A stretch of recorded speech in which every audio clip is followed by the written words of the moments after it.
Good day and thanks for joining us on the ABN News. I am Chidma Ijohu. First, the headlines. The Economic and Financial Crimes Commission on Monday commenced the interrogation of two judges of the Federal High Court for allegedly receiving bribes. The federal government has projected that the nation's oil production rate will rise by 22% by the end of the year. Amnesty International has lambasted Australia's deliberate systematic neglect and cruelty inflicted upon refugees kept on the open-air prison of Nauru. Bernard Hopkins will end his 28-year career with a fight against Joe Smith in December.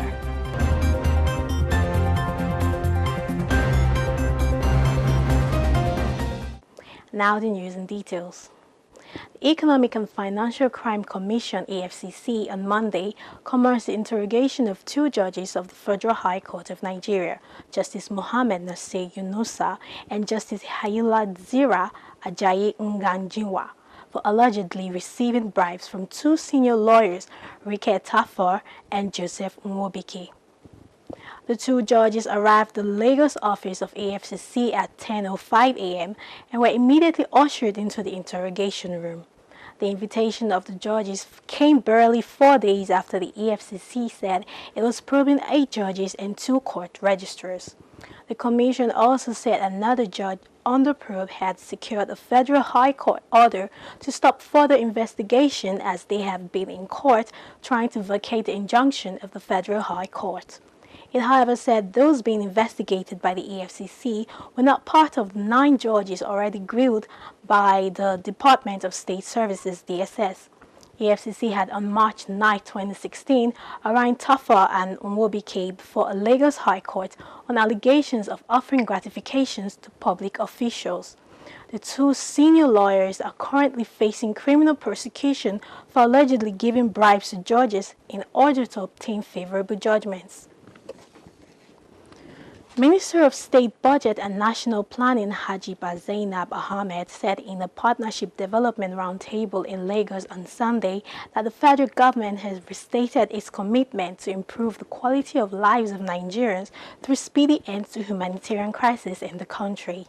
Ahmed said that the government was ready to deal swiftly and decisively with the urgent humanitarian crisis in the northeast part of the country, as the crisis is recognized as one of the worst emergencies on the African continent at this time. The minister said the task force and the ministry are working in partnership with the United Nations, UN, and other international agencies to ensure that this crisis do not become protracted. According to her, the advent of Boko Haram crisis, ethnic dispute, corruption, and intolerance, among others, have increased the humanitarian needs in the country, and the government and the private sector needed to respond to the urgent challenges of illiteracy, poverty, and assistance to victims of crisis in the country.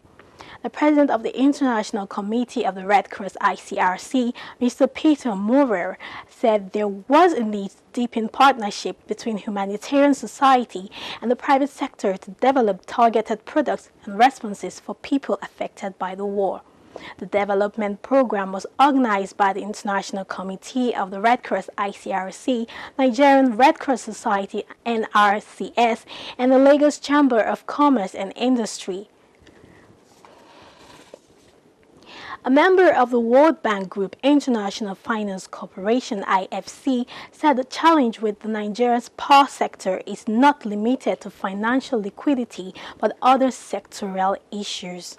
Speaking during the 5th Annual Power in Africa-Nigeria Conference in Abuja, the IFC country manager in Nigeria, Essien Lore, said Nigeria's power sector over the years have recorded achievements so far but still have some issues that the stakeholders in the sector needs to attend to. Larry said the sectoral deficits include inadequate gas supply, sectoral governance, transmission bottlenecks, and inadequate generation as major challenges bedeviling the sector. She stressed that the World Bank Group is ready to support well-designed power projects in the country with $2 billion to support the development of the power, and that the only thing that is preventing them from supporting more projects is the sector issues. However, IFC believed that the challenges in the sector would soon be defeated as they are on the right path, and that the power issues they are facing today will be a thing of the past and as soon as the sector issues is addressed. And now on to some business news.